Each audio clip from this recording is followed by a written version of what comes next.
함께 보신 하나님 말씀은 신약성경 누가복음 22장입니다. 신약성경 누가복음 22장 14절부터 20절까지 말씀.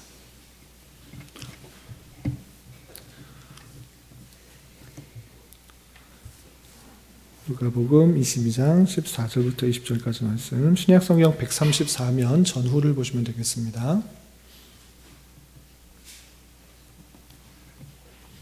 찾으셨나요?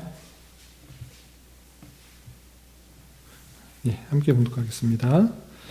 때가 이르매 예수께서 사도들과 함께 앉으사 이르시되 내가 고난을 받기 전에 너희와 함께 이 유월절 먹기를 원하였노라.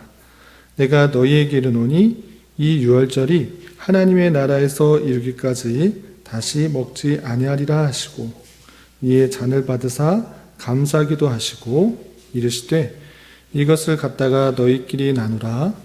내가 너희에게 이르노니 내가 이제부터 하나님의 나라가 임할 때까지 포도나무에서 난 것을 다시 마시지 아니하리라 하시고 또 떡을 가져 감사기도 하시고 떼어 그들에게 주시며 이르시되 이것은 너희를 위하여 주는 내 몸이라. 너희가 이를 행하여 나를 기념하라 하시고 저녁 먹은 후에 잔도 그와 같이 하여 이르시되 이 잔은 내 피로 세우는 새 언약이니 곧 너희를 위하여 붓는 것이라. 아멘. 잘 오셨습니다. 오늘 이 말씀을 근거로 하여서 칼빈의 기독교 강요에 정리되어 내용은 성만찬의 의미에 대해서 생각해 보는 시간을 갖도록 하겠습니다. 지난주에는 제가 몸이 아파서 한 주 쉬어서 이전 했던 내용들을 많이 잊으셨을 것 같아서 다시 한번 짧게 정리하고 오늘 성만찬에 대해서 배우도록 하겠습니다. 우리가 칼빈의 기독교 강요를 통하여서 성경에서 말하고 있는 여러 가지 주제에 대해서 살펴보고 있는데 우리가 지금 배우는 그런 주제는 성례입니다. 성례가 무엇인가라고 할 때 칼빈은 이해하기 쉽게 이렇게 설명했습니다. 하나님께서 그 백성을 너무나 사랑하시기 때문에 그 백성들에게 믿음을 굳건히 강하게 해주시기 위해서 특별한 표징을 보여주시기도 하는데 그런 것들을 넓은 의미에서 성례다. 이렇게 칼빈은 말했던 것입니다. 그래서 구약시대에는 여러 가지 것들로 그 백성들에게 다양하게 나타나서 믿음을 굳건히 하게 하셨는데 특별히 그 모든 것들의 믿음의 중점이 무엇인가라고 할 때 무슨 믿음을 굳건히 하게 하는가라고 할 때 하나님께서 그 백성들의 죄를 사해 주셔서 그 백성들을 구원하실 것이라는 그 믿음들, 그 약속을 더욱더 굳건하게 하시기 위해서 다양한 표징들을 주셨다라는 것입니다. 그래서 그 표징들은 특별히 모세 이후에 율법과 제의 의식으로 확실하게 굳어지게 되었고 그 제사의식, 제의 의식, 또 절기들을 통해서 그 믿음들이 더욱더 굳어지게 했다라는 것입니다. 그런데 그 모든 것들이, 모든 그런 표징과 제사의식들이 예수 그리스도께 맞춰져 있기 때문에 예수님께서 실제로 오신 신약 시대에서는 그 모든 성례의식과 같은 제의의식들이 다 없어지게 되고 예수 그리스도를 온전히 믿음으로 더욱더 굳게 된다라는 것입니다. 되었다라고 알려졌습니다. 그럼에도 불구하고 예수님께서 지금 눈에 보이시는 그런 모습으로 안 나타나기 때문에 우리의 믿음을 어떻게 굳게 하시는가? 우리 어린 친구들도 있는데 시오도 하나님 보이셔야지. 예수님 도대체 보이시면 내가 믿겠는데 보이지도 않는데 어떻게 믿으라고 하는 것입니까? 이런 생각을 할 수 있는데 예수님께서 그런 것들을 다 생각하시고 너희들이 나를 보지 않고도 확실히 믿음이 굳게 되는 것이 있다. 그 방법을 친히 알려주신 것입니다. 그래서 그 방법이 무엇이다? 두 가지, 세례와 성찬. 그것이 예수님께서 제정하여 주신 그 방법을 통하여서 예수님에 대한 믿음이 더욱더 굳건해지도록 그렇게 정해 주셨다라고 지난주와 그 지난주에 배웠던 것입니다. 기억나시죠? 그래서 세례를 통해서 우리가 생각해야 되는 것은 무엇인가? 그냥 나이가 되어서 받는 것, 그냥 이런 것이 아니라 아무런 뜻도 모르고 생각도 모르고 의미도 모르고 그냥 받는 것이 아니라 그 의미를 잘 깨달아야지만 우리에게 큰 은혜가 되는데, 우리 지지난주에 이 세례에 3가지의 의미가 있다라고 밝혀줬습니다. 잘 기억이 안 나시면 53페이지를 참조해 주시기 바랍니다. 세례가 어떤 의미가 있는가? 첫 번째, 씻음의 상징이다. 몸이 깨끗이 씻어지는 것, 그것이 아니라 죄가 씻어지는 것. 세례를 받는다는 것은 우리의 모든 죄가 다 씻어졌다는 것을 확실히 알려주는 그런 의미다라는 것입니다. 여태까지, 지금 태어나서부터 지금까지의 죄만이 아니라 앞으로 지을 죄까지 모든 죄가 다 씻겨진다는 의미를 갖게 된다라고 알려주었던 것입니다. 그런데 이렇게 죄 씻음의 의미를 가진다고 해서 잘못 적용하면 안 된다고 그랬습니다. 어떻게 잘못 적용하는 경우가 있습니까? 나는 예수님을 믿고 또 세례를 받았기 때문에 죄가 다 사해졌다? 그럼 나는 아무 죄도 지어도 되겠구나. 죄 지으면 살아도 되겠구나. 하나님께서 다 용서해 주셨으니까 나는 죄를 지으며 살아도 된다라고 생각할 수 있는데, 그렇게 하면 된다, 안 된다? 안 된다. 그런 의미로서의 죄 씻음을 말하는 것이 아니라, 혹여나 죄 씻음을 받았지만 여전히 내 안에 있는 죄성 때문에 죄를 짓게 되고 무너지게 되고 나는 어쩔 수 없는 죄인인가 보다, 하나님의 마음을 아프게 하는 그런 몹쓸 인간인가 보다라고 자책하거나 죄책감을 갖지 않도록 위안을 주는 말씀이다. 그럼에도 불구하고 그 연약함, 그 모든 것을 주님께서 사해 주셨다라고 생각을 해야 된다. 이렇게 알려줬던 것입니다. 그리고 두 번째 의미가 무엇이었는가라고 할 때, 새 생명을 얻은 것이다. 이제 세례보다는 침례가 그 의미를 더욱더 잘 알 수 있는데, 침례는 어떻게 한다고 그랬죠? 물속에 확 집어넣어서 정말 숨이 막혀가지고 죽을 것 같은 그런 상황 속에서 다시 탁 꺼내가지고 새롭게 태어났다라는 것을 극적으로 이렇게 드러낸다고 그랬는데, 그냥 세례를 주어도 마찬가지입니다. 죄 씻음을 받고 이제 죄로 향한 그 모든 것들은 죽었고 예수 그리스도와 함께 연합하여서 십자가에 달려 돌아간 것이고 죽은 것이고 이제 주님과 함께 새 생명을 얻었다. 이것을 잘 깨달아야 된다라고 했습니다. 그래서 우리가 늘 생각해야 되는 것은 내가 세례를 받았다. 그러면 죄에 대해서는 죽은 자로 여기고 또 주님으로부터 또 의에 대해서는 산 자로 계속적으로 생각해야 된다라는 것들을 강조했던 것입니다. 그리고 비슷한 의미인데 세례의 세 번째 의미는 연합이다. 연합. 그것이 성경에 아주 잘 드러나고 있습니다. 로마서 6장에 너희가 세례를 받지 않았느냐, 또 갈라디아서 2장에서도 봐도 너희가 믿는다는 것은 주님과 연합한 것이다. 정말 믿어진다고 하면 주님이 너 안에 또 내가 주님 안에 그 연합한 가운데 있다라는 것을 알려주는 의미다. 그러니까 세례를 받았다는 것은 주님과 연합하여서 그 모든 것들을 함께 행했다라는 것을 인정해준다라는 의미를 갖고 있다. 이렇게 생각해야 된다라는 것입니다. 그리고 세례를 받는 방법에 있어서도 삼위일체 하나님의 이름으로 받는 것이면 그 사람이 누구인지 상관없이 하나님께로 받은 것으로 생각하여서 감사함으로 기뻐함으로 받아야 된다라고 했고, 또 그 세례를 베풀 때 구약에 나오는 것처럼 구약의 할례와 같이 하나님의 언약 백성으로서의 그 인침을 주기 위해서 유아 세례도 우리는 인정한다. 이렇게 배웠던 것입니다. 여기까지 다 정리되셨죠? 이제 성례의 두 번째 세례에 대해서 쫙 정리했으니까 그 나머지 우리에게 믿음을 더욱더 굳건히 해주는 것. 하나님이 어디냐, 하나님 보여주십시오, 이런 것 구하지 말고 주님께서 우리에게 믿음을 굳건히 해주시기 위해서 알려주신 두 번째 방법, 그 성찬에 대해서 살펴보도록 하겠습니다. 55페이지입니다. 교재에 나와 있는 내용으로 읽어가면서 설명하겠습니다. 55페이지 첫 번째 보시면 성만찬. 칼빈은 성만찬에 대해서 어떻게 표현했는가? 어떻게 표현했는가 보시면 그리스도의 몸과 피 안에서 거룩하게 된 떡과 포도주다. 이렇게 표현하고 있습니다. 그냥 성찬이 떡과 포도주 이 정도로 설명한 것이 아니라 떡은 떡이고 포도주는 포도주인데 그냥 떡과 포도주가 아니라 주님 몸과 주님의 피 안에서 거룩하게 구별된 독특한 떡과 포도주가 성만찬이다. 이렇게 표현하고 있는 것입니다. 칼빈의 설명인 것입니다. 그것을 다른 표현으로 짧게 말하면 성만찬이고 좀 풀어서 설명하면 예수 그리스도의 몸과 피 안에서 거룩하게 구별된 독특한 떡과 독특한 포도주를 우리는 성만찬이라 한다. 이렇게 표현하고 있습니다. 그럼 왜 성만찬을 주셨는가? 그 기능이 무엇인가? 이렇게 표현하고 있는 것입니다.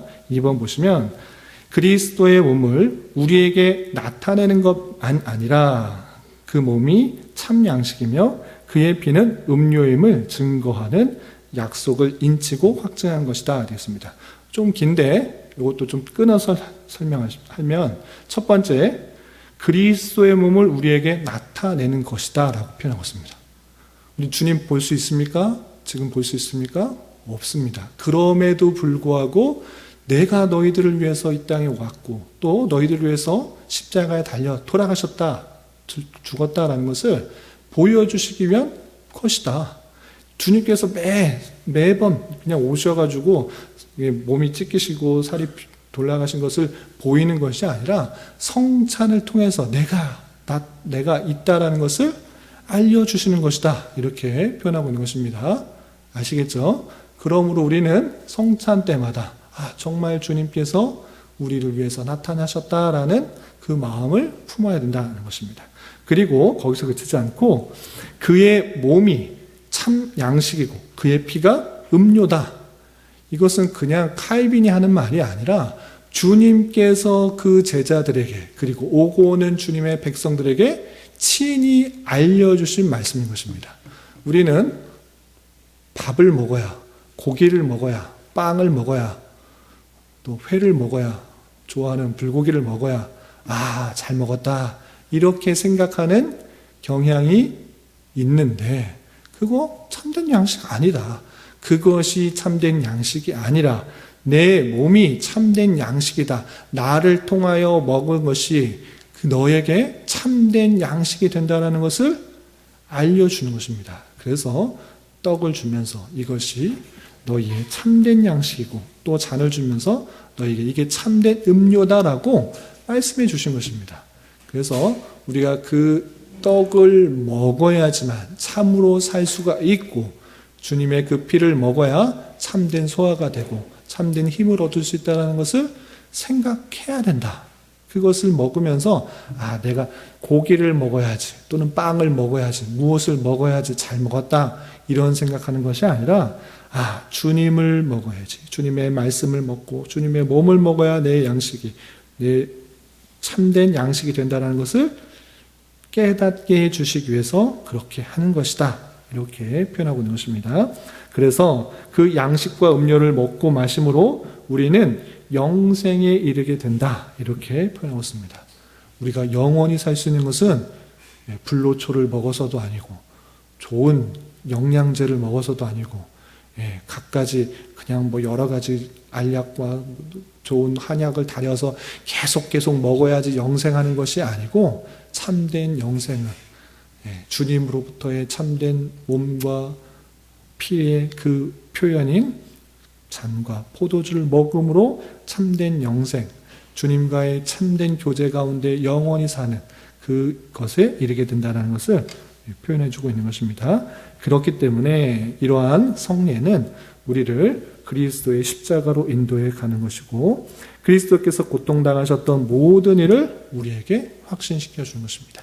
주님께서 우리를 위하여 십자가에 달려 돌아가심으로 말미암아 우리의 죄가 다 사해지고 주님과 영원히 함께 사는 그 영생에 이르게 된다는 것을 참으로 알려주는 것이 성찬 또는 성만찬이다 이렇게 알려주고 있는 것입니다. 아시겠죠? 그렇기 때문에 주님 다시 한번 나에게 나타나셔서 정말 십자가 달려 돌아가셨다는 것을 보여주십시오. 내가 그러면 믿겠습니다. 이런 것이 아니라 주님께서 그러한 사람들에게 친히 성찬을 통하여서 그것을 좀 잘 생각하고 깨달아라 라는 것들을 알려주신 것입니다.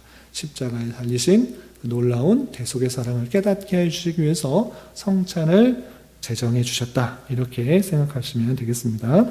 그런데 이 성찬, 성만찬에 대해 다양한 견해가 있습니다. 크게 4가지 견해가 있습니다. 몇 가지 견해요? 4가지 견해. 첫 번째는 로마 카톨릭에서 말하는 화채설입니다. 화채설. 한문을 잘 아시는 분은 쉽게 이해가 되는데, 화채 뭐냐면 무슨 우리가 여름 때 시원하게 이렇게 수박 화채 만드는 그 화채가 아니고 진짜 몸으로 변한다라는 설입니다. 그러니까 사제가 한 기도를 할 때 떡과 잔이 정말 주님의 몸과 피로 변한다라고 주장하는 사람들이 있는 것입니다. 어떤 사람들이? 로마 카톨릭의 사람들이. 그래서 사제가 기도할 때 정말 주님의 몸으로 또 주님의 피로 변한다. 그러니 이것은 아주 거룩한 것이기 때문에 함부로 사람이 대해서는 안 된다. 그래서 이 주님의 몸과 주님의 피를 높이 쳐들고 사람들이 경배하고 우러러 보는 방식으로 했고, 심지어는 이 피를 함부로 대하지 못하게 쏟으면 안 되니까 이 피는 너희들이 혹 잘못 대할 수 있으니까 사제들만 먹고 너희들은 빵만 먹어라, 이런 식으로 주장하는 그런 견해도 있는 것입니다. 이런 것을 화채설이라 하고, 두 번째는 공제설이 있는데, 공제설은 무엇이냐면 변하는 것 아니다. 어떻게 주님께서 그 빵이지 어떻게 몸이 될 수 있느냐. 변하는 게 아니고 그 떡과 잔에 주님께서 함께 계시는 것이다. 그래서 떡 안에도 있고 떡 위에도 있고 떡 아래도 있고 떡 옆에도 있고 함께 주님께서 거하시는 것이다 라고 말하는 그런 주장도 있습니다. 이것을 공제설이라고 하는데, 어떤 사람들이 말하는가라고 할 때 루터파 사람들이 이렇게 공제설을 주장합니다. 그래서 주님께서 그 떡으로 변하는 것은 아니지만 실제 함께 있다라고 말하는 것입니다. 그런데 이것도 결국은 주님의 인성을 취하는 그런 모습과 같기 때문에 이것도 개혁파에 있어서는 받아들이지 않습니다. 그리고 또 세 번째는 어떤 견해가 있느냐라고 할 때 기념설이 있습니다. 기념설은 츠빙글리파가 말하는 것인데, 성찬에 있어서 그게 변하거나 안 변하는 것, 이거 중요한 거 아니다. 그게 아니고 정말 주님께서 말씀하시고자 하는 것은 무엇이냐면 이 성찬을 하면서 주님께서 다시 오실 때까지 내가 어떻게 했는지 기념하라는 것이다. 주님께서 말씀하시지 않았냐. 기념하는 데 의미가 있지 변하고 안 변하고 그거 아니다.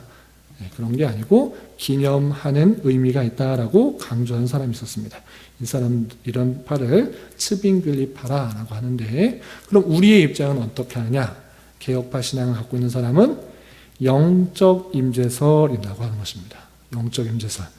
영적 임재설이 뭐냐라고 할 때 주님의 예수 그리스도의 신성과 인성을 함께 이해할 때 이것을 이해할 수 있습니다. 로마 카톨릭은 사제가 기도할 때 화채, 몸으로 변한다. 그러니까 주님의 인성이 그곳에 있다라고 말하는데, 우리는 그렇게 말하지 않습니다. 그렇게 말하는 것이 아니고 영적으로 임재한다라는 것입니다. 주님께서 부활 승천하셔서 하늘 보좌 우편에 계셨을 때 주님께서 보이는 모습으로 올라가셨기 때문에 주님의 인성은 하늘에 있으시되 주님의 신성도 있으시기 때문에 주님의 신성은 편재하는 것입니다. 어느 곳에나 있게 되는 것입니다. 그러할 때, 기도할 때, 또 목사님이 기도를 할 때 주님께서 그곳에 함께 있다, 신성으로 함께 있다. 그렇기 때문에 신성과 인성은 하늘에 있지만 신성은 이 성찬에 함께하여서 주님께서 실제로 영적으로 함께 계시다라고 믿는 것입니다. 이것을 영적 임재설이다라고 하는 것입니다. 이해가 되시나요? 그래서 조금 어렵게 설명을 하면, 신학적으로 어렵게라고 표현하기보다는 신학적인 용어를 좀 더 덧붙이자면, 토툼과 토투스라는 그런 표현을 하는데 더 어려워지죠. 조금 풀면 그리스도의 전체가 계시는 것이 아니라 전 그리스도가 계시다. 더 헷갈리죠. 다시 한번 풀으면 예수님 전체는 신성과 인성이 계시기 때문에 전체, 이 성찬에 주님께서 전체로 계시는 것이 아니라, 전체로 계시다는 것은 신성과 인성이 함께 계시는 것이 아니라 전 그리스도, 신성과 인성, 인성은 하늘에 계시지만 신성은 이 자리에 있다라고 해서 이것을 토투스 크리스토스 이렇게 표현하는 것입니다. 그래서 전 그리스도가 이곳에 계시다, 영적으로 임재하시다 이렇게 표현한 것입니다. 그냥 신학적 표현이고 이해하기 쉽게 설명하면 신성이 이곳에 계시지만 그 신성이 하늘에 계시는 인성과 함께 계시는 곳으로 알아 이곳에 계시는 영적으로 임재하셨다. 주님께서 실제 임재하셨다. 이렇게 우리가 받아들이는 것입니다. 그것이 4번의 표현인데, 제가 요약을 하다 보니까 더 헷갈릴 수 있는데 그냥 읽고 간단하게 다시 한번 제가 정리하겠습니다. 아주 기독교 강요에 있어서는 성찬, 성례, 또 거짓 성례 이것에 대해서 아주 길게 자세하게 설명되고 있습니다. 왜 그랬냐면 그때 당시에는 이것이 아주 핵심적인 그런 충돌 사항이기 때문에 자세하게 써 있는데, 제가 요약을 하다 보니까 조금 이게 무슨 말인가 좀 어려울 수 있어서 이제 요약된 내용들 읽고 다시 한번 정리하겠습니다. 영적 임재의 의미, 그리스도의 육신은 크기와 모양을 가진 채 한 특정 장소에 머무르게 되는데, 주님께서 고난받으시기 전 제자들에게 어떤 종류의 모습을 주셨는가? 변화산 사건에서와 부활 후 주님의 행보를 통해서 볼 수 있듯이 장소도 없고 여러 곳에 걸쳐 있었으며 형제도가 아니고 형체입니다. 형체도 없었고 부피도 없었다. 그것은 완곡한 표현에 의해서 영이라고 부를 수 있다라는 것입니다. 이것만 읽으면 전혀 무슨 뜻인지 모를 수 있는데 제가 좀 정리하겠습니다. 요약을 하다 보니까 좀 많이 함축되어 있는데, 주님께서 이 땅에 오셨을 때 물론 육체를 가지고 오셨던 것입니다. 그러나 육체 한 곳에 머무르고 계셨지만 그의 신성은 한 곳에 있는 것이 아니라 더 퍼져 있는 것입니다. 그리고 그렇게만 주님께서 계셨던 것이 아니라 주님께서 변화산에서 모습이나 돌아가신 후 부활하셔서 막 공간을 뚫으시고 이쪽 저쪽 옮기실 때에 그 형체나 부피가 없는 것 같은 그런 모습으로도 나타나셨다는 것입니다. 그러니까 그 모습이 주님이시라는 것입니다. 형연할 수 없는 사람과 같은 그런 제한과 또 부피를 가지고 일정한 공간에 있는 것이 아니라 그것을 훨씬 더 뛰어넘으시는 분이 주님이시다. 그렇기 때문에 지금 주님께서 부활 승천하셔서 하늘 보좌 우편에 인성이 계시지만 그곳에만 계시는 것이 아니라 어느 곳에서나 함께 계신다. 그래서 성찬에 있을 때 그 신성이 함께 계시는 것으로 우리가 받아들이는 것이다 라는 것입니다. 이것을 설명한 것인데, 제가 함축하다 보니까 이것만 읽어서는 무슨 뜻인지 잘 모를 수 있습니다. 그렇게 이해하시면 되고, 그런 가운데 있어서 성만찬에 대해서 어떻게 권고를 하는가, 칼빈은 이렇게 권고하고 있습니다.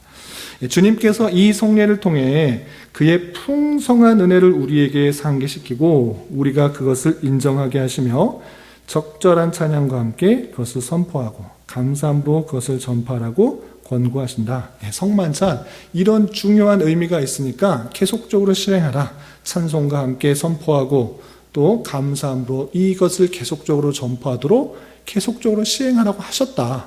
이것을 그냥 그때만 주님께서 잡히시기 전날 밤에 한 번 하고 끝난 것이 아니라 계속적으로 하라고 하셨다. 그런 풍성한 애들을 상기시키시려고, 그리고 이러한 성례를 통하여서 그리스도의 죽음을 기억하는 가운데 그의 죽음이 우리의 생명이라는 것을 선포해야 된다라고 권고하고 있습니다. 무슨 의미인지 알겠죠? 이 성찬을 계속적으로 시행할 뿐만 아니라 그 성찬을 통해서 우리가 생명을 얻었다는 것을 계속적으로 깨닫고 선포해야 된다. 이렇게 권고하고 있는 것입니다. 그리고 더 나아가서 성만찬에 어떤 유익이 있는가라고 할 때 성만찬은 다른 어떤 수단보다도 더 강력하게 우리를 소생시키셔서 우리에게 사랑과 평안과 조화를 불어넣어준다라고 표현하고 있습니다. 왜냐하면 주님은 자신의 몸을 우리에게 전달해 주심으로 그가 완전히 우리와 하나가 되고 우리가 그와 하나가 되게 하시기 때문이다라는 것입니다. 또한 우리 모두가 그러한 참여에 의해 한 몸이 되는 것이 필요한데 이 성례가 하나됨을 이루게 한다라는 것입니다. 무슨 뜻이 이해되십니까? 다시 한번 설명하면 어떤 것보다도 주님께서 우리에게 주실 그 은혜들을 더욱더 강력하게 이 성찬이 주고 있다는 것입니다. 주님께서 우리를 위해서 희생하셨고 또 다시 부활하셨고 또 그 모든 은혜들을 우리에게 주는데 우리가 연합하게 됐다는 것을 이 성찬만큼 잘 알려주는 것이 없다는 것입니다. 우리가 어떤 사람, 새로운 사람을 만날 때 쉽게 식사 교제를 하면 친해지잖아요. 그래서 식사 교제를 하는 거예요. 왜 그러는가? 먹고 마시면서 가까운 교제 가운데 나아가는 것입니다. 이러할 때 이 먹고 마시는 것, 그 영적인 교제 가운데 함께 되는 것, 연합 가운데 나아가게 된다는 것을 아주 잘 드러내는 것이 성찬이다. 그래서 성찬을 통해서 아주 다른 어떤 수단보다 더 강력하게 우리를 소생시켜서 우리에게 사랑과 평안과 조화를 넣어준다. 이렇게 말해주고 있는 것입니다. 그래서 다른 것을 통해서 은혜 받으려고 하지 말고 무엇을 통해서 은혜 받아야 된다? 성찬을 통해서 은혜를 받아야 된다. 이렇게 생각하시면 되겠습니다. 56페이지 하겠습니다. 많이 졸린 것 같은데 집중해서 들으시고 저도 집중해서 빨리 정리하도록 하겠습니다. 7번 보시면 성만찬의 시행이 되어 있습니다. 시기와 빈도에 대해서 칼빈은 설명하겠습니다. 성찬은 모든 그리스도인들 사이에 자주 시행됨으로써 그들이 그리스도의 고난을 자주 기억하고 또 그러한 기념에 의해 자신들의 신앙을 유지하며 강화하고 감사의 찬미를 부르면서 그의 선하심을 선포하도록 격려하고 있고 드디어는 그것에 의해 상호간의 사랑을 배양하고 그들 사이에 이 사랑을 증거하며 그리스도의 몸의 연합 속에서 그 유대를 분별하도록 해야 한다라고 표현하고 있습니다. 쉽게 말해서 자주 하면 자주 할수록 좋다 이렇게 말하고 있습니다. 그냥 1년에 한 번, 1년에 2번, 절기마다 하는 경우가 종종 있는데 개혁교회 전통 아래서는 자주 시행하면 자주 시행할수록 좋다. 왜? 그것이 하나님께서 은혜를 주시는 방편이기 때문에 목사가 아무리 설교를 잘 해도 성찬만큼 더 확실하고도 분명한 그런 은혜의 수단이 없는 것입니다. 물론 말씀이 잘못됐다는 것이 아닌데 말씀의 가장 뛰어난 설교가 무엇인가라고 할 때 성찬이라고 할 수 있는 것입니다. 목사는 그리스도의 사랑을 또 그리스도의 그 영생을 주신 것을 드러내는 것인데 그건 실제로 눈에 보이는 말씀으로서 성찬이 있는 것이고 그것을 통해서 우리 믿음을 굳건히 할 수 있기 때문에 자주 하면 좋다 이렇게 표현하고 있는 것입니다. 그럼에도 불구하고 로마 카톨릭은 잘못된 성찬을 하고 있는데 어떤 성찬이 하고 있는가? 8번 보시면 그들은 로마 카톨릭은 피의 상징이 평신도들과 불신자들에게 거부된 사실에 대하여 5가지 반박에 대하여 대답을 해야 된다라고 하면서 5가지 질문에 로마 카톨릭 대답해봐라 라는 것입니다. 그런데 여기 첫 번째 줄에서도 그냥 이 줄만 읽으면 오해될 표현이 있어서 제가 보충 설명하겠습니다. 무슨 뜻이냐면 피의 상징, 이 성찬하는 것, 잔을 드릴 때 이거 피의 상징이 주님께서 우리를 위해 희생하셨다라는 그런 상징이 있는데 그것이 로마 카톨릭은 아까도 잠깐 말씀드렸는데 실제로 주님의 피로 변했기 때문에 혹여나 일반 성도들이 평신도들이 그들이 말할 때 사제가 아니라 일반 성도들 평신도들이 먹다가 흘리게 되면 진짜 주님의 피를 함부로 쏟는 것이기 때문에 이 잔을 받지 못하게 했던 것입니다. 사제만 잔을 받을 수 있고 빵만 일반 성도들과 함께 나눴습니다. 그런데 이런 것이 잘못됐다라는 것을 지금 반박하는 것입니다. 그런데 이 표현에 있어서 평신도들과 불신자들에게 거부되었다. 성찬이, 그러니까 잔을 돌리는 것이 평신도들과 불신자들에게 거부되었다. 이렇게 표현하는 것에 있어서 잘못하면 당연히 불신자들에게 잔을 주는 게 맞지 않는 것이 아니냐 이렇게 할 수 있는데, 여기서 그 말하는 것은 무엇이냐면, 여기서 불신자들은 로마 카톨릭이 말하는 불신자인 것입니다. 그리고 로마 카톨릭이 말하는 평신도들인 것입니다. 그래서 로마 카톨릭이 말하는 평신도들과 불신자들은 잔을 줄 수 없다라는 그 표현인데, 여기서 로마 카톨릭이 말하는 불신자들은 뭐냐면 더럽혀진 자들의 부르는 은어와 같은 표현인 것입니다. 전혀 예수님 모르는 사람이 불신자가 아니라 그 수준에 이르지 못한 더럽혀진 자들을 불신자와 같은 자다 이렇게 표현하는 것입니다. 그래서 그러한 사람들, 더럽혀진 자들은, 또 평신도들은 잔을 받을 수 없다 이렇게 주장하는 것입니다.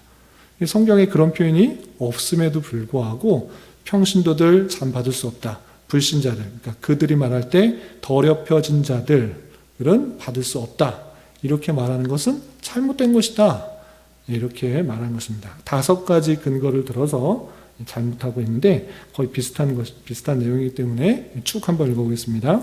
첫 번째, 어떤 계시가 그들에게 그런 해결책을 주었는가? 어떤 게 성경에서 나와서 그렇게 된 표현이 없다라는 것이고, 둘째, 사도시대 이후 1000년 동안 예외 없이 모든 사람들이 2가지 상징에 다 참여했으면 무엇 때문인가? 역사적으로 봐라. 역사적으로 지금 중세시대에 너희들이 사제만 받는 것은 잘못된 것이다. 1000년 동안 모두 다 떡과 잔에 함께 참여했는데 왜 그러냐 너희들. 그리고 세 번째, 예수 그리스도께서 왜 그들이 먹어야 하는 것에서 떡과 잔을 동시에 말하는가?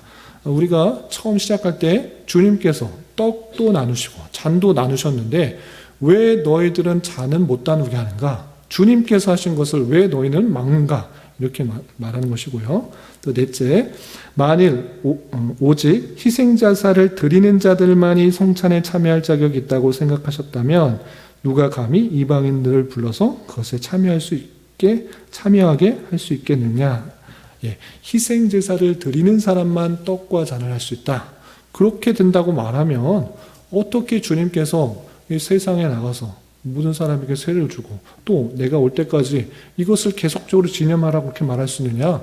잘못된 거 아니냐? 희생제사를 드리는 사람만이 잔을 드릴 수 있는 거 아니다 하는 것이고요. 5째, 바울이 고린도인들에게 모든 사람이 차별 없이 2가지 상징에 참여한다고 한 말은 거짓이란 말인가? 하면서 바울 사도도 그렇게 말했다. 바울 사도가 고린도전서 11장 23절부터 26절까지 그 말씀에 있어서 고린도 사람들에게 너희는 이방 사람이니까 떡만 먹어야 된다 이렇게 안 했다. 떡도 먹고 잔도 먹고 이렇게 했는데 왜 너희들만 유독 사제만 떡과 잔을 먹고 일반 평신도는 또 더럽혀진 자들은 떡만 먹어야 되냐 이렇게 말하느냐? 잘못된 것이다 라고 5가지 역사적 또 성경적 근거를 들어서 그들의 잘못을 비판하고 있는 것입니다.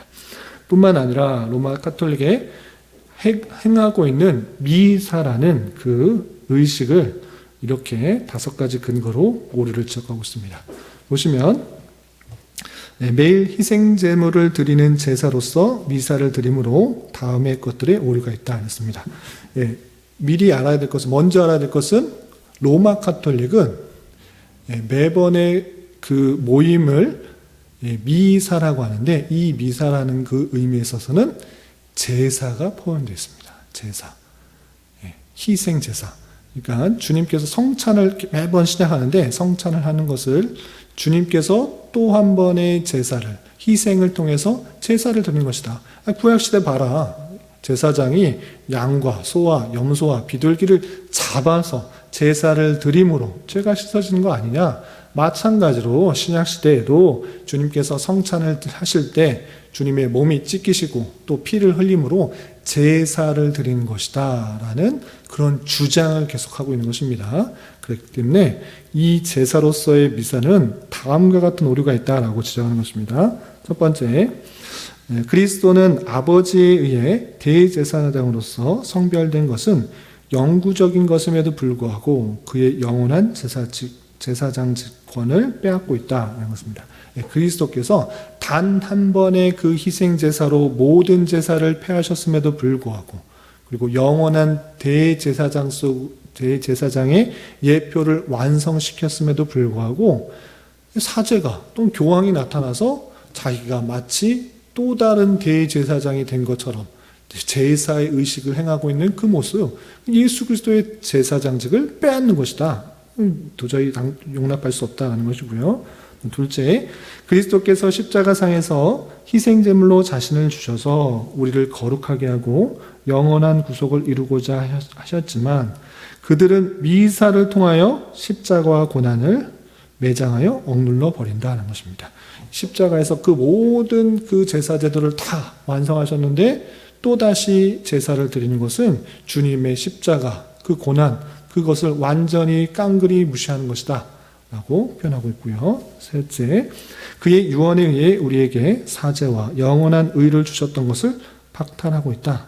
주님께서 분명히 십자가에 달림으로 우리가 죄가 용서되었다, 우리에게 영원한 의를 주셨다라고 이미 말씀하셨는데 사제가 그것을 행하는 것을 통하여, 그 미사 통하여서 다시 의를 주고 또 거룩하게 된다라고 그렇게 말하는 것은 그 주님의 말씀을 반박하게 하는 것이다 라는 것을 표현하고 있습니다. 넷째, 그리스도의 죽음으로 말미암은 유익을 앗아가며 인정하거나 묵상하지 못하게 된다는 것이고요. 다섯째, 성찬은 그 자체로 하나님의 선물로 감사함으로 받아야 함에도 불구하고 성례를 통하여 보속을 받아야 하는 것으로 주장하는 미사 때문에 제거되고 폐기되었다는 것입니다.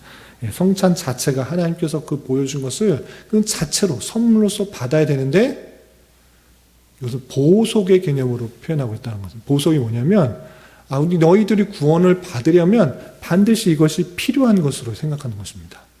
구원의 조건, 이것을 행해야지만 속죄가 된다, 이렇게 말하는데 우리는 성례를 받아야지만 구원을 받는 것이라고 표현합니까?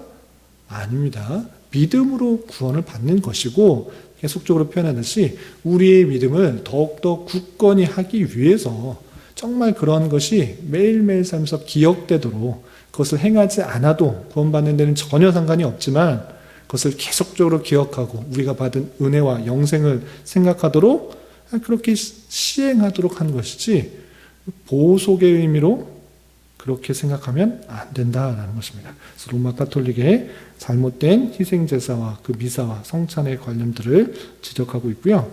그리고 이 성찬과 또 세례를 요약하여서 이렇게 말하고 있습니다. 세례는 교회에 가입이 되어야 하며 신앙의 생활의 시작이요, 성찬은 일종의 계속적인 양식이어야 하는데 그것을 가지고서 그리스도는 신자들의 권속을 영적으로 먹으신다. 세례는 오직 하나뿐이며 되풀이 될 것이 아니다. 그러나 성찬은 반복적으로 거행되어 교회로 들어오는 사람은 그리스도를 계속적으로 먹으며 살고 있다는 것을 깨닫게 해야 된다라고 표현하고 있습니다.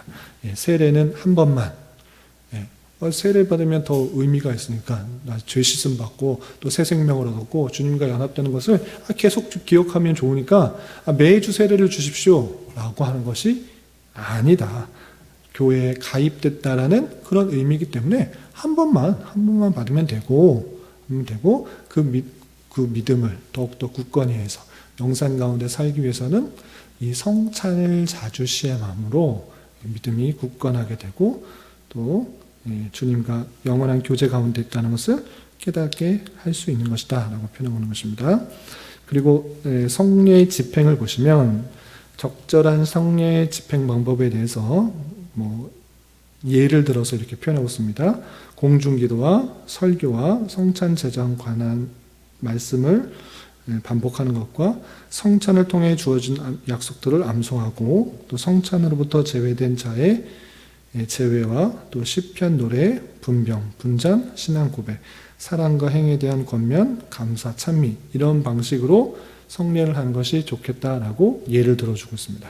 그리고 이런 예를 통해서 모범을 통해서 시행하고 또 그렇지 않고 교회마다 판단에 따라서 다양하게 집행할 수 있는 것들도 예를 들어서 설명하고 있습니다. 예를 들면 떡과 포도주를 각자의 손에 드는 문제, 또 그것을 그들 중에서 나눌 것인가의 문제. 제가 우리 교회에서는 앞에서 떡을 나누고 그리고 다 분병된 또는 분잔된 것을 돌리는데 꼭 그렇게 되느냐? 아니 나와서 한 사람씩 떡을 떼서 먹을 수 있지 않느냐? 그렇게 해도 되는 것입니다. 떡을 어디서 떼느냐? 떡을 들고 있느냐? 이런 문제는 그냥 교회에서 판단하면 된다라는 것이고, 또 빵에 효모를 넣을 것인가에 관한 문제. 원래 자체 유월절에 그 주님께서 드셨던 것은 유월절 식사이기 때문에 누룩이 있을까요? 없을까요? 없는 것이죠. 유월절 빵은 누룩이 없는 것입니다. 죄를 빵이기 때문에. 그런데 아까도 읽었듯이 우리가 유월절 의식을 지키는 것이 아닙니다. 유월절을 지키는 의미가 아니기 때문에 유월절을 다 피한 것이고 성찬을 하는 것입니다. 그러니까 주님의 몸을 상징하는 것이면 되는 것입니다. 그래서 이거 왜 누룩이 들어가느냐, 효모가 들어가느냐, 이거 안 된다. 주님께서 하신 것은 누룩이 없는 빵이었다. 우리도 누룩이 없는 빵을 해야 된다. 이렇게 굳이 주장하지 않아도 된다. 그것이 중요한 것이 아니고 주님께서 몸으로 상징할 수 있는 것이면 된다는 것입니다. 그리고 포도주 색깔의 문제.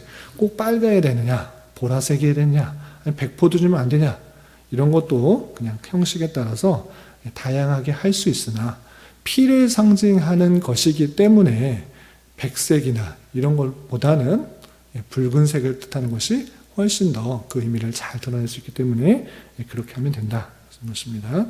그리고 세례를 받는 사람이 물에 세례 받을 때 꼭 잠겨야 되는가? 그렇게 물을 뿌리면 안 되는가? 그것도 교회마다 자유롭게 시행할 수 있다. 이렇게 표현하고 있는 것입니다.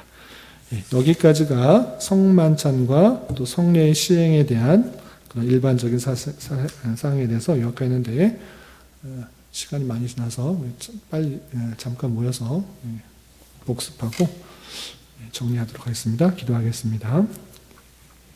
하나님 아버지 감사합니다. 오늘 성만찬의 일반적인 내용과 의미에 대해서 살펴보았습니다. 이런 내용들을 잘 배운 자로서 우리 성찬의 의미를 바로 깨닫고 잘 시행하여서 우리의 믿음이 굳건하게 잘 세워질 수 있도록 은혜를 더하여 주시옵소서. 이후에 소그룹 모임에도 주님 은혜 주실 줄 믿으며 이 모든 말씀 예수님의 이름으로 감사히 기도드리옵나이다. 아멘.